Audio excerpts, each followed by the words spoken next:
Hello everyone! My name is Shane, your vlogger FA. Kung napansin nyo sa aking skincare products, marami nang malapit maubos. Kaya ngayon, mag-unbox tayo ng in-order ko from Althea, Korea. Pero bago yun, i-like nyo muna itong video ko. At kung bago ka dito sa channel ko, subscribe to my channel. Kung ready ka na, let's start!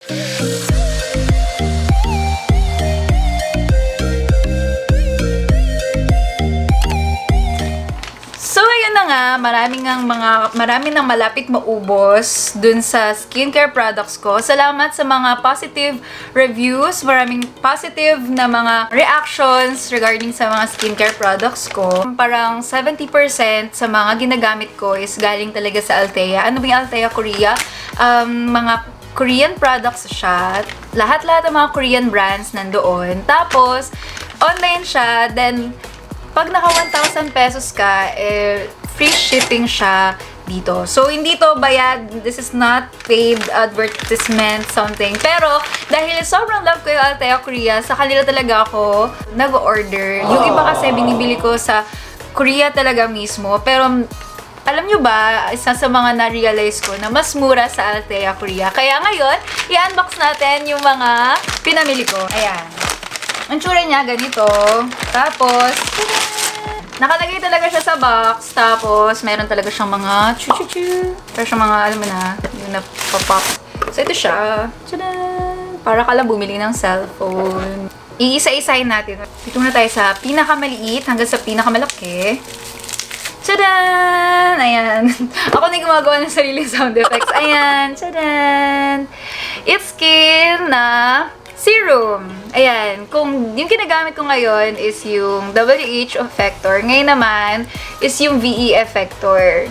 So, ito, ang effect niya, kasi nagamit ko na siya before, medyo para sa akin, itong VE Effector, kasi VE stands for Vitamin E, parang nag-glow yung mukha ko, hindi parang yun. Nag-glow talaga yung mukha ko dito. Tapos, ina-apply ko siya every night lang.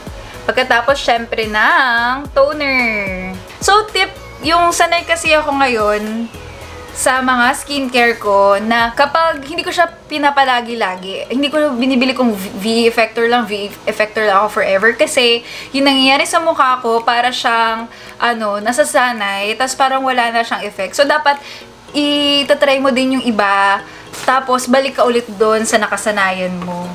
So, hindi mo pwedeng i-apply yun sa love. So, kung sino lang talaga yun na talaga. So, ngayon, ang next naman is ito. Ito, tchadan! Innisfree. Ayan. Perfect UV Protection Cream. Kasi nga malapit nang maubos yung Misha sunblock ko. Maganda kasi yung review niya. This is SPF 50. So, PA as in plus. Talaga yung ano niya. So, eto kasi maganda yung review niya. Marami din gumagamit nito na itong sun care na to sa Innisfree. Ang alam ko, meron ng Innisfree dito sa Philippines. So, hindi na tayo mahihirapan na mag-order pa sa Althea para sa Innisfree kung gusto nyo nang bumili ng ganito. Pero, ayun. Since, sinama ko na lang yung pagbili nito. Pero same lang naman yung price. Since madaming nagre-review na maganda nga to. So, ayun, itatry natin. So, ito naman yung tsura niya. Ayan. So, ito. Ganito siya kalaki. Parang kasing laki lang din siya. Malaki pa yung palad ko. Maliit siya, pero syempre, hindi mo naman talaga dadamihan yung paglagay ng sunblock. So, yun. Actually, 4 items lang to. Kaya, mabilis lang tayo dito, guys. Next is, ito. Tchanan! Ayan. Kung mapapansin nyo, di ba, 2 years ko na ginagamit yung Innisfree na Jeju Volcanic Foam Cleanser ko. Ngayon naman, dahil nga ganun nga yung mukha ko, madali nga siyang, parang kapag palagi mo na siyang ginagamit, parang nasasanay na siya, tapos parang nawawala na siya ng effect. Ngayon, papahinga muna tayo sa Innisfree na Jeju Volcanic Foam Cleanser ko. So, ngayon, may nagsuggest sa akin, yung batchmate ko ulit, na si Zel Dultra. Ginagamit niya daw to. So, eto, COSRX. Tchanan! Salicylic Acid Daily Gentle Cleanser. Ayan, so, Eto daw, kasi napansin ko ngayon, medyo may mga breakouts ako ng mga maliliit once na malapit na ako sa day na menstruation period ko. Kaya feeling ko kailangan ko to kasi nga sabi ng batchmate ko, isa sa mga review niya dito is ano daw, talagang yung talagang nakakalinis siya. So nakalagay dito, formulated with botanical ingredients and 0.5% salicylic acid. So alam naman natin yung salicylic acid parang pang-fight din siya ng pimple. So yun yung ina-expect ko na magiging effect niya sa akin. And ayun, this cleanser gently whisk away impurities and excess sebum. Yan. So, kasi hindi nyo lang napapansin, medyo may part kasi dito sa ilong ko na maraming mga sebum-sebum ganyan. Kasi si FA Shane Buat is never pa nakapag-facial. So, lahat ito is, ano lang talaga, Korean skincare lang. Wala pa, hindi ko pa siya napapabreak. So, umaasa ako sa mga Korean products. Ang pinaka-last is, ito yung pinakamalaki. Ayan na, tapos na, wala na tayo. Ito na yung pinakamalaki, ang pinaka-last. Tchadan! So, lahat pala ng items ni Althea, kapag pinapadala niya, nakalagay sa box na naka-bubble wrap. Tapos, lahat din ng items is naka-bubble wrap din. O, diba? Social. So, ayan. Tchadan! Sun & Park Beauty Water. Double set. Binili ko siya kasi yung price niya, para sa isa lang. Pag sa Korea mo kasi siya binili, para sa isa lang yung price niya. Tapos, since siya, parang promo, meron siyang libreng, parang travel na size na gift from Sun & Park. Nakita ko kasi yung review nito. Ginagamit din to ng Ate Aiza ko. Gusto ko siyang itry din dahil nakaka-moisturize din daw siya at nakakapag-cleanse ng maayos sa face. Hindi ko pa siya natatry actually, pero marami kasing maganda eh. Ito naman, nakalagay na mismo sa kanyang box na number 1, K-Beauty Maker, ang Sun & Park. So, medyo pricey siya ng kaunti din. I-search nyo lang sa Althea. So, ayun. Cleansing siya, moisturizing, lightly exfoliating, tapos medyo yung bango din daw niya is okay din. Makikita nyo sa loob kung gaano lang kalaki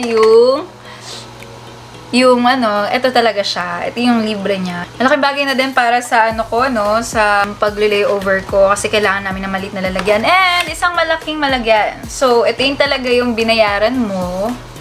Tapos, may libreng ganito. Sweet! So, ayun lahat, yung mga bago kong binili from Althea. Yan. Proven and tested na ang Althea is galing, talaga siya, hindi siya peking mga items. So, I suggest you download the app and then, pwede na kayong mag-order doon. Tapos may marami din sila mga deals na sa mga bawat brands and marami din silang mga promos na makakamura kayo. So, salamat sa inyong positive reviews din sa akin. Maraming salamat sa mga nag-message sa akin, nagtatanong. Maraming salamat sa inyong support. Again, this time, medyo dumadami na yung subscribers natin. And salamat sa inyong pag-support sa akin. So, ngayon, shoutout ulit tayo. Shoutout kay Dian Buhat. Pamangkin ko to, no? Isa siya sa mga mutya na sinuwal sa Zensan. So, hello sa'yo, Dian. Si Noni Remilosa ang kalaro namin sa ML. So, shout out sa'yo. And then, si Carl Joshua Muwi ko, isa daw siya sa mga plane spotter. So, hello po. Salamat sa pag-support sa akin. And, si Darlene Amar. Salamat sa'yo.